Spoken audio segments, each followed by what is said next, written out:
En el último siglo, la ciencia ha avanzado a pasos agigantados, y aún así, todavía hay muchas cosas que los expertos no entienden. Algunos de estos casos involucran habilidades humanas que deberían ser imposibles, anomalías espaciales que nadie entiende y las extrañas formas en que las partículas se comportan bajo ciertas circunstancias, por mencionar solo algunos ejemplos. Y solo con más investigación, esperamos poder avanzar algún día en descifrar estos misterios. Todos soñamos con conseguir el trabajo de nuestros sueños, aunque para muchos de nosotros parece inalcanzable. Muy pocas personas logran hacer realidad sus sueños de convertirse en estrellas de rock o matemáticos brillantes, y tenemos que conformarnos con trabajar en nuestros empleos habituales. Pero existe un fenómeno en el que las personas de repente adquieren un talento que nunca antes habían tenido, generalmente después de un evento traumático como una lesión en la cabeza. Se llama síndrome del sabio adquirido o genio repentino, y los científicos no tienen explicación para ello. Un buen ejemplo de esto es el caso de una mujer llamada Diana de Alba, quien en 2017 estaba relajándose un rato en su alberca. Acababa de ser dada de alta del hospital después de ser tratada por neuritis óptica y vértigo, y sentía que relajarse le haría bien. De repente sintió una sensación que más tarde describiría como si se hubiera encendido un foco en su mente, y sintió una necesidad repentina e imparable de ser creativa. Luego empezó a ver colores brillantes flotando frente a sus ojos, y describió el color amarillo como triangular, mientras que el naranja era rectangular, y así sucesivamente.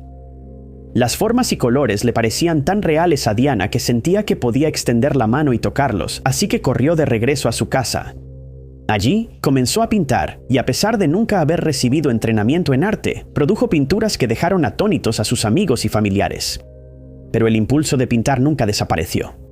Comenzó a crear 5 o 6 obras cada día. En algunas ocasiones, se despertaba en medio de la noche y corría a su estudio para seguir pintando y disfrutar de su nuevo talento. Luego está el caso de Tony Chicaria, quien en 1994 trabajaba como cirujano ortopédico. Un día, él estaba esperando para usar un teléfono público cuando fue alcanzado por un rayo y, según todos los informes, tuvo suerte de sobrevivir, ya que fue declarado muerto durante varios minutos antes de ser reanimado por una enfermera de cuidados intensivos que también esperaba usar ese mismo teléfono. Después de que fue dado de alta del hospital, de repente sintió un impulso abrumador de escuchar música clásica, pero esto no ayudó a satisfacer su necesidad de música. Empezó a tocar el piano como si hubiera tocado toda su vida, pero nunca había usado un piano, ni había tomado una sola lección. Tony también empezó a componer sus propias piezas de música clásica, justo como le pasó a otro hombre, Derek Amato, quien de repente tocó el piano como un experto después de golpearse la cabeza contra el fondo de su alberca en 2006. El fenómeno es increíblemente raro, ya que menos de 100 personas han sido diagnosticadas con el síndrome del sabio, y la ciencia no tiene forma de explicarlo. Han sugerido que cuando alguien sufre una lesión en el hemisferio izquierdo de su cerebro, hay ocasiones raras en las que las vías inhibitorias se dañan, lo que lleva a que el hemisferio derecho de repente adquiera la capacidad de expresar habilidades que antes eran imposibles. No todos están familiarizados con el relato aleccionador y la leyenda urbana que involucra a un hombre llamado Nick Sitzman, quien trabajaba como empleado del ferrocarril. La leyenda dice que mientras Nick estaba limpiando un vagón refrigerado un día, uno de sus compañeros de trabajo lo encerró adentro, sabiendo que él todavía estaba ocupado con sus tareas. Inmediatamente supo que estaba en problemas y empezó a pedir ayuda, pero nadie podía escucharlo, y lo dejaron en el vagón durante la noche. A la mañana siguiente, encontraron a Nick congelado, y sus compañeros de trabajo notaron que había escrito un mensaje en el piso, donde explicaba que había empezado a sentir los efectos de la hipotermia y que ya no podía mantenerse despierto. Pero estaban desconcertados sobre cómo pudo haber pasado esto, ya que el vagón no estaba conectado a ninguna fuente de energía y había estado a una temperatura de alrededor de 55 grados Fahrenheit. Así que se determinó que la mente de Nick lo había engañado haciéndole creer que estaba sufriendo hipotermia, cuando en realidad no había tal peligro. Este relato ficticio es un buen ejemplo del efecto nocebo, en el que la mente materializa una creencia negativa hasta el punto de causarle daño a la persona. Esta es la antítesis del placebo, otro efecto que los científicos no comprenden completamente. El efecto placebo ocurre cuando a un paciente se le da un medicamento falso, como pastillas de azúcar, para una condición grave, pero ve resultados positivos reales gracias a su creencia de que sus síntomas están siendo tratados adecuadamente. Cabe señalar que los pacientes en cuestión ya habían sido diagnosticados con sus respectivas condiciones, por lo que no se sugiere que estuvieran fingiendo sus síntomas o que hubieran sido mal diagnosticados desde el principio. Curiosamente, se ha descubierto que el efecto placebo es efectivo incluso si se le dice al paciente que está recibiendo un medicamento falso. Y parece que no hay explicación, como lo demuestra un estudio realizado por Marwan Baliki y Vanya Apkarian en la Universidad Northwestern en Chicago. Reunieron a un pequeño grupo de pacientes, todos los cuales habían sido diagnosticados con dolor crónico causado por osteoartritis de rodilla. Se les pidió que se recostaran en un escáner de resonancia magnética para que su actividad cerebral pudiera ser monitoreada después de que se les diera una pastilla de azúcar para tomar. Los resultados fueron notables. Los investigadores encontraron que cierta parte del cerebro comenzó a mostrar mucha más actividad de lo habitual. Y lo más sorprendente fue que no era la misma parte del cerebro que respondía cuando se administraba un medicamento real para el dolor. Esto puede no parecer mucho, pero hasta que se realizó este experimento, los expertos solo sospechaban que el efecto placebo involucraba una parte completamente diferente del cerebro, y finalmente se logró algún avance para resolver este misterio. En otro estudio, a un paciente que llevaba tiempo sufriendo dolor lumbar, se le dio un placebo y se le dijo que la pastilla de azúcar probablemente no tendría ningún efecto y que solo era un placebo. Pero en cuestión de minutos, empezó a explicar que el dolor estaba disminuyendo. Y desde entonces, casos similares han mostrado una disminución del dolor de aproximadamente un 30% en pacientes que conscientemente ingirieron un placebo. Si se resuelve este misterio, tendría enormes implicaciones en el campo médico, pero todavía hay mucho por aprender y mucha investigación por hacer. Muy a menudo, cuando se le pregunta a alguien si cree en la existencia de vida extraterrestre, considerará el hecho de que nuestro universo es más vasto de lo que podríamos imaginar. Y dado que hay millones de planetas en el espacio, seguramente al menos uno debe contener alguna forma de vida. Esto se conoce como la paradoja de Fermi, que lleva el nombre del físico Enrico Fermi. Dado que hemos identificado muchos posibles planetas habitables en nuestro universo, parece poco probable que aún no hayamos sido contactados por extraterrestres. Y se han propuesto muchas teorías para explicar por qué. La primera es la teoría del gran silencio, que sugiere que no hay evidencia de que existan civilizaciones extraterrestres, y que nosotros, como humanos, estamos realmente solos en el universo, como las únicas formas de vida inteligente. Si este es el caso, entonces todos los años de estudio y experimentación que se han realizado en la búsqueda de vida extraterrestre han sido en vano. Pero como no hay manera de probar esta teoría, este tipo de investigación continuará durante muchos años más. Luego está la teoría del bosque oscuro. Se ha sugerido que las civilizaciones extraterrestres sí existen en algún lugar del espacio, pero simplemente han decidido no revelarse a nosotros por razones desconocidas. Aunque esta teoría ha ganado algo de popularidad a lo largo de los años, contiene una falla fundamental. Si tales civilizaciones realmente existen, es extremadamente improbable que todas elijan evitarnos, y seguramente al menos una raza alienígena decidiría contactarnos. Dado el hecho de que la Vía Láctea contiene entre 100.000 millones y 400.000 millones de estrellas, muchas de las cuales están acompañadas de planetas que se cree que son habitables para los humanos. Parece extremadamente improbable que la vida no exista en ningún otro lugar del universo. Pero hay muchos factores a considerar. El hecho de que un planeta contenga vida no significa que esas formas de vida sean inteligentes, ya que podrían tomar la forma de bacterias, plantas, insectos o animales. Pero incluso si existiera vida inteligente en algún lugar de nuestro universo, puede que no tengan la tecnología necesaria para viajar a nuestro planeta, como ciertamente ocurre en la Tierra, o simplemente podrían no saber que existimos y por lo tanto nunca han intentado hacer contacto. Fermi sugirió que cualquier raza extraterrestre que hubiera desarrollado tecnología de viaje espacial podría, hipotéticamente, colonizar muchos de los planetas en nuestra galaxia e incluso construir un imperio que abarque millones de años luz. Pero nunca se ha encontrado evidencia de ninguna actividad de ese tipo, lo que lleva a muchas personas a creer que no existen otras formas de vida inteligente en el universo y que simplemente tenemos que aceptar el hecho de que estamos viajando por el espacio solos. Pero hay otra teoría que sugiere que estas formas de vida sí existen, pero que hemos estado buscando en todos los lugares equivocados. Algunas personas creen que hemos estado escuchando las frecuencias de radio equivocadas y que los astrónomos han estado buscando en las áreas incorrectas. Dado que las formas de vida inteligentes probablemente habrán evolucionado de manera muy diferente en otro planeta, podrían comunicarse de forma distinta y podrían ser incapaces de entender o descifrar los mensajes que hemos enviado al espacio. Además, es posible que hayan hecho muchos intentos de contactarnos, pero hemos permanecido ajenos a sus mensajes, ya que fueron enviados en un formato que no entendemos o ni siquiera notamos. Esta es un área de investigación que continuará durante décadas mientras buscamos vida inteligente en algún lugar allá afuera. Pero por ahora, seguimos estando solos en el universo, hasta donde sabemos, a pesar de que la lógica dicta lo contrario. Con aproximadamente 300 veces la masa de la Tierra, Júpiter es el planeta más grande de nuestro sistema solar. Se cree que es aproximadamente 11 veces más ancho que nuestro planeta y que contiene al menos el doble de la masa de cualquier otro planeta que conozcamos. Está categorizado como un gigante gaseoso, ya que no tiene una superficie discernible y su atmósfera contiene nubes heladas de amoníaco y agua, lo que da como resultado una atmósfera compuesta de helio e hidrógeno.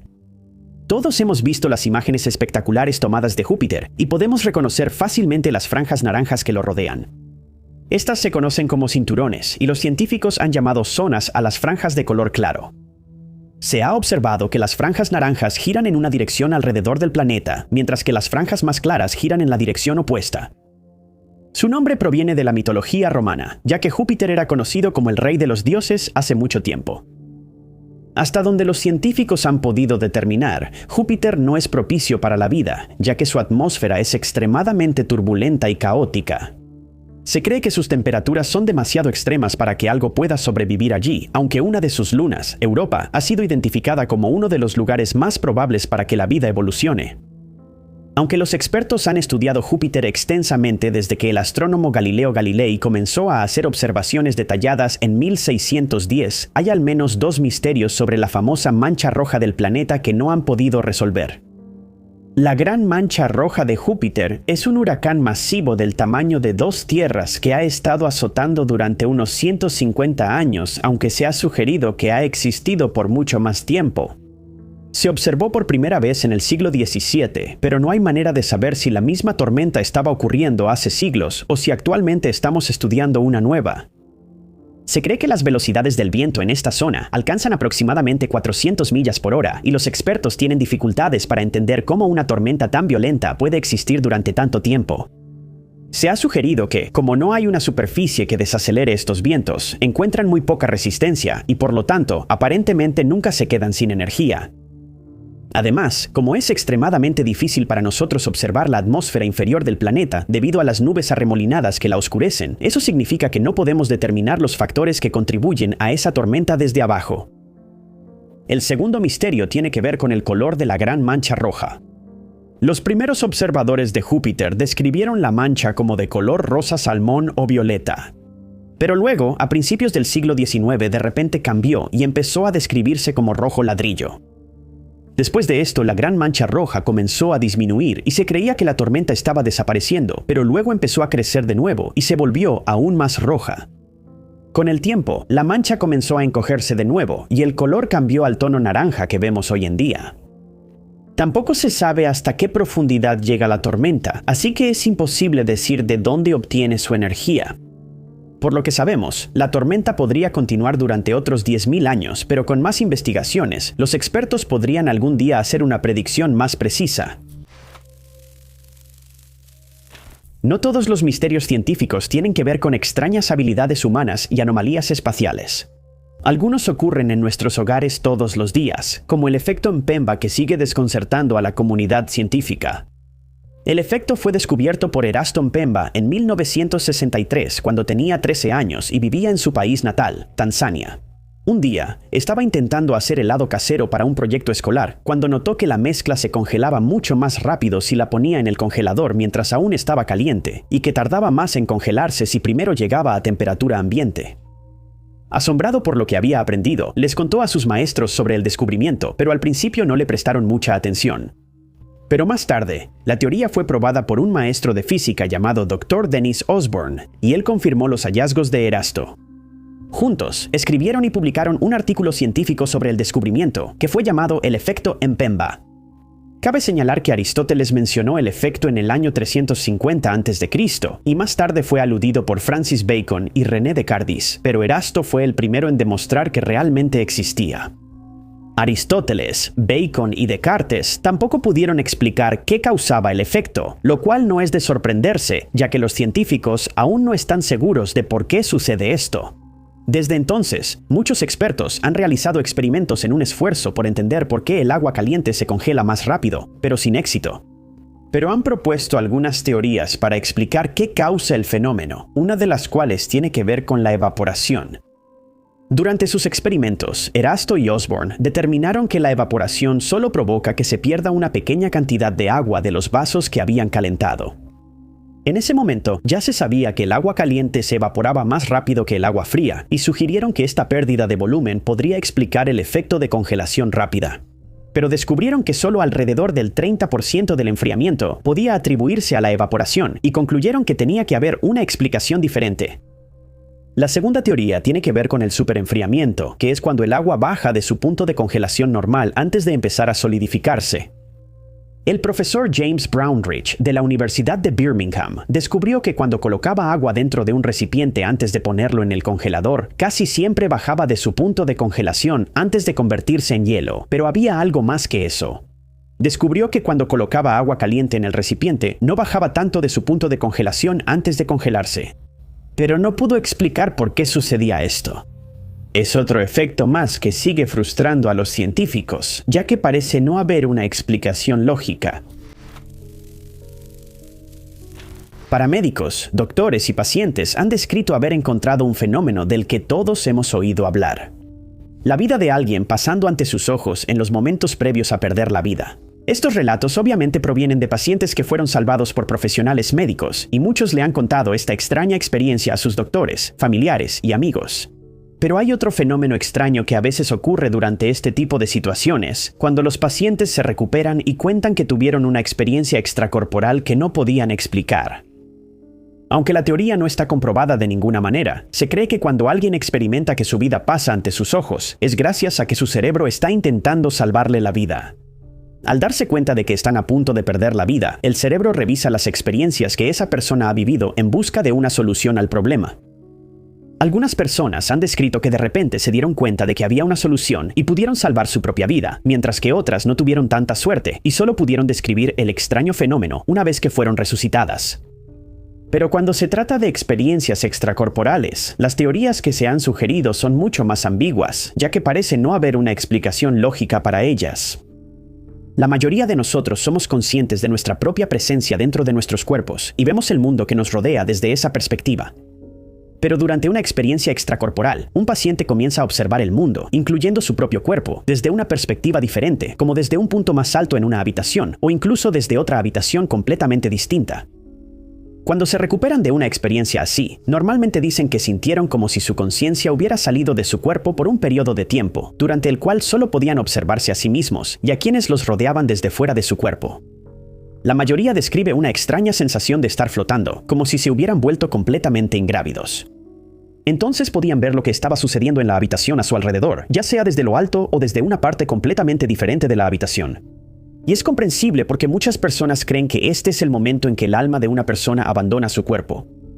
Muchos pacientes se han quedado impactados cuando se dan cuenta de que están viendo su propio cuerpo desde arriba en una situación traumática, como cuando están siendo operados o cuando están involucrados en un accidente automovilístico en el que resultaron gravemente heridos. Además, no les quedó ninguna duda de que lo que estaban experimentando era real y que no solo estaban soñando o alucinando. Pero no es solo cuando alguien está a punto de fallecer que puede ocurrir una experiencia extracorporal.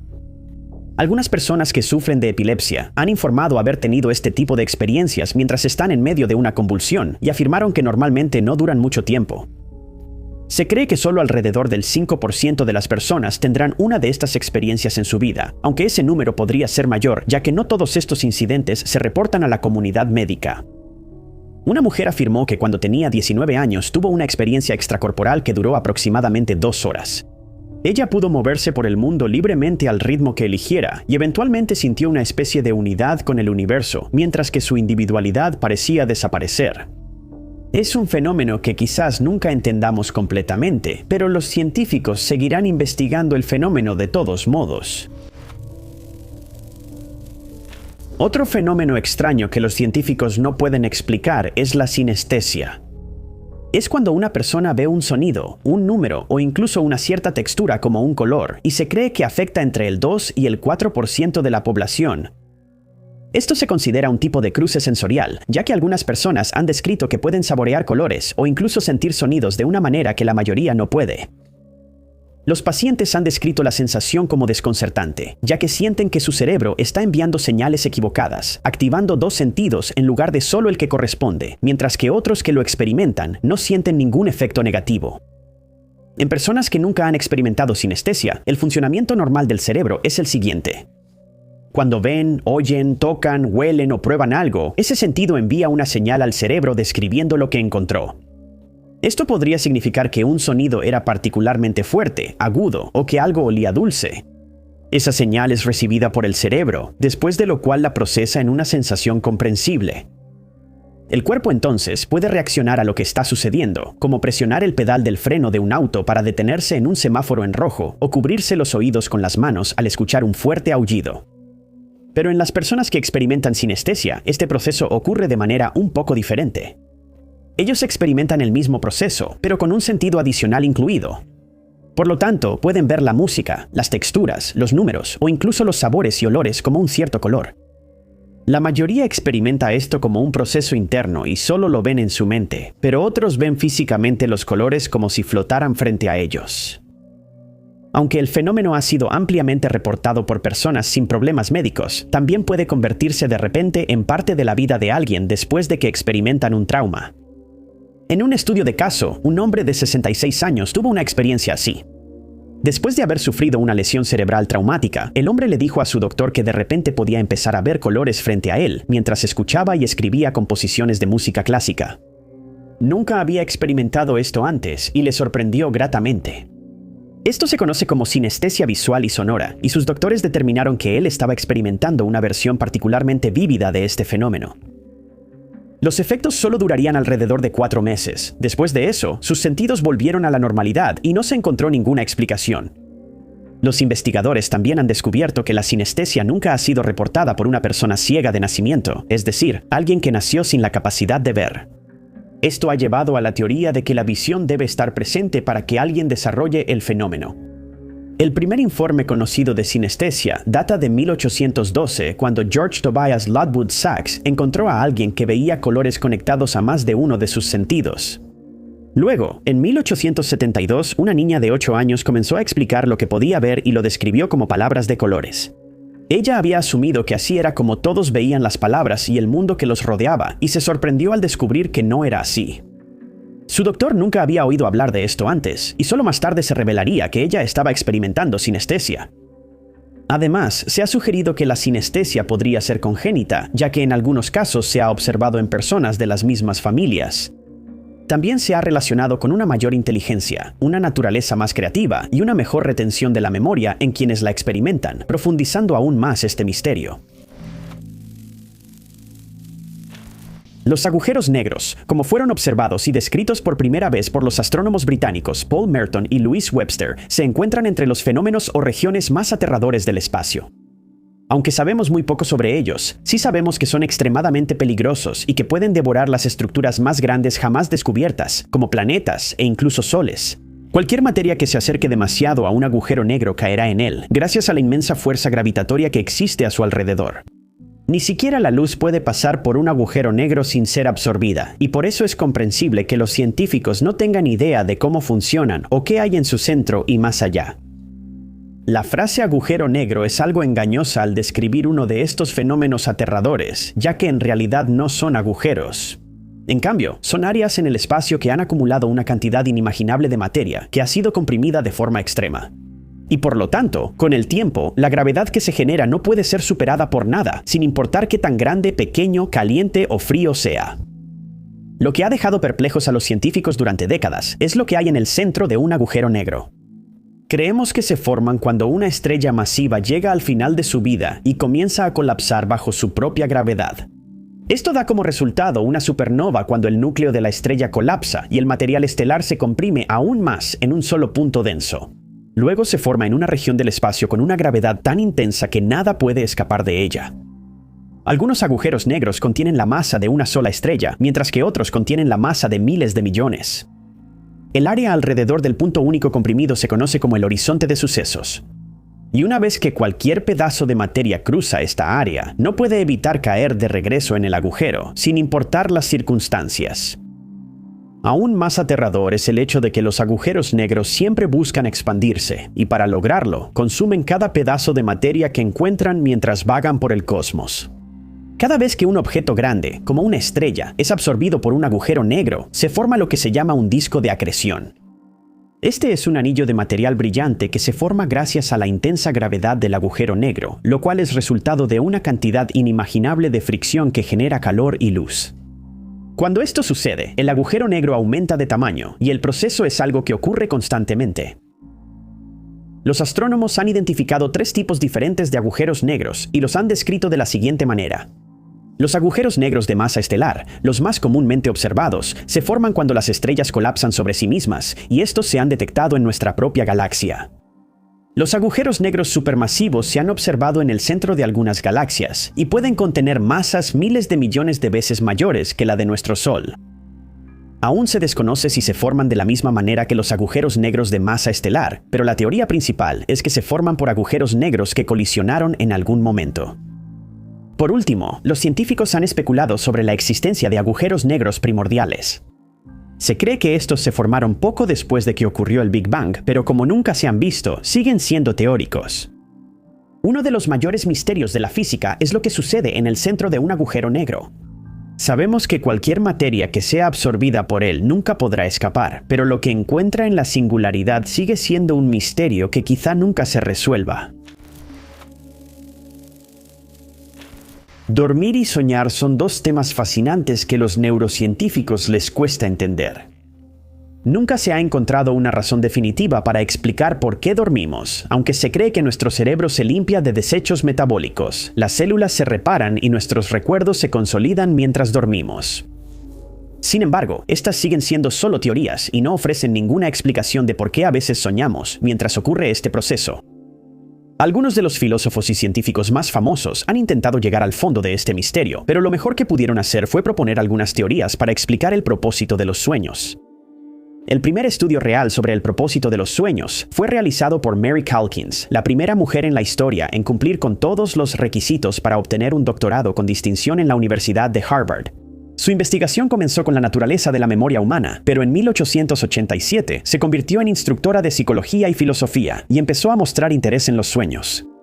Ella teorizó que los sueños se forman en la mente al final de cada día y que nuestros sueños se correlacionan directamente con los eventos que están ocurriendo en nuestras respectivas vidas en ese momento.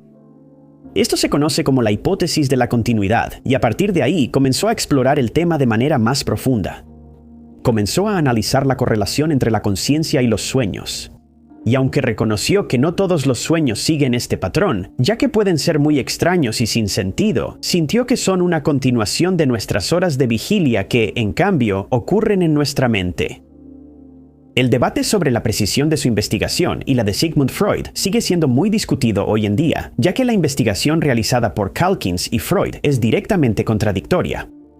Freud sugirió que los sueños son la realización disfrazada de deseos reprimidos y que sirven como una especie de válvula de escape para nuestros deseos inconscientes. Él escribió que cada vez que alguien sueña que está cayendo desde una gran altura, eso representa su miedo a perder el control. Y si tienen un sueño en el que pueden volar, tienen un deseo no expresado de ser libres. Y si se les caen los dientes en un sueño, se sienten inseguros acerca de algún aspecto de sus vidas. Estos son solo algunos ejemplos de las interpretaciones de los sueños de Freud, y queda claro que sus sugerencias y las de Calkins son extremadamente diferentes. Esto ilustra perfectamente la lucha que los científicos han estado tratando de entender. Esto ilustra perfectamente la dificultad que tienen los científicos para entender el propósito de los sueños, ya que nadie ha podido formalizar una teoría universalmente aceptada. Estudios modernos han encontrado que de 364 personas que describieron sus sueños, solo alrededor del 1 o 2% soñaron con eventos que ocurrieron ese día o situaciones que estaban enfrentando actualmente en sus vidas. Alan Hobson, profesor de psiquiatría en la Universidad de Harvard, considera que los sueños son completamente arbitrarios y no cumplen ningún propósito real, como consolidar recuerdos. Él cree que durante el sueño REM, la actividad en el tronco encefálico hace que el cerebro despierte y que luego genere imágenes y escenarios al azar. También se ha sugerido que los sueños ocurren para prepararnos para situaciones peligrosas que podríamos enfrentar mientras estamos despiertos. Pero ninguna de estas teorías ha logrado explicar el propósito de soñar y puede que nunca se entienda completamente. El fondo de radiosincrotrón, también conocido por su nombre más común, el rugido espacial, fue descubierto por primera vez por un grupo de científicos de la NASA que estaban en el Centro de Vuelo Espacial Goddard, en Greenbelt, Maryland, en 2006.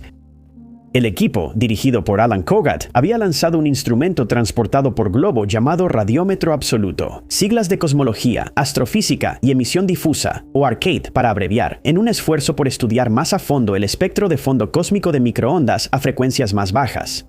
Durante sus estudios habituales, el equipo escuchaba frecuencias que eran el resultado del calor producido por estrellas distantes. Pero entonces sucedió algo inesperado. El dispositivo ARCADE fue enviado a una altura de 23 millas y el equipo continuó con sus actividades como de costumbre. Pero luego, el dispositivo captó una señal que era 6 veces más fuerte que cualquier otra señal que hubieran descubierto antes, y se quedaron perplejos y decidieron que la señal no podía provenir de estrellas que existieron hace mucho tiempo, ya que era demasiado fuerte. Además, tampoco pudo haber emanado de galaxias distantes, ya que su emisión de radio combinada habría producido una señal mucho más débil. Aunque fue un descubrimiento novedoso, también trajo algunos problemas, ya que se temía que interfiriera con las señales de las primeras estrellas que se formaron después del Big Bang, y por lo tanto, el estudio de estas estrellas podría verse afectado negativamente. En un esfuerzo por entender la naturaleza del rugido espacial, hubo que aislarlo de todas las demás señales captadas, y ese proceso tomó meses en completarse. Luego se determinó que era una señal difusa que el dispositivo ARCADE captaba desde todas las direcciones al mismo tiempo, y por lo tanto, no estaba siendo producida por un solo objeto, como una estrella. Una de nuestras primeras observaciones fue que el rugido contenía un espectro de frecuencias similar al de la galaxia Vía Láctea, y que estaba siendo producido como resultado de la radiación de sincrotrón. Este es un tipo de emisión que emana de varias fuentes al mismo tiempo, antes de mezclarse, lo que da como resultado el rugido que fue observado por la NASA.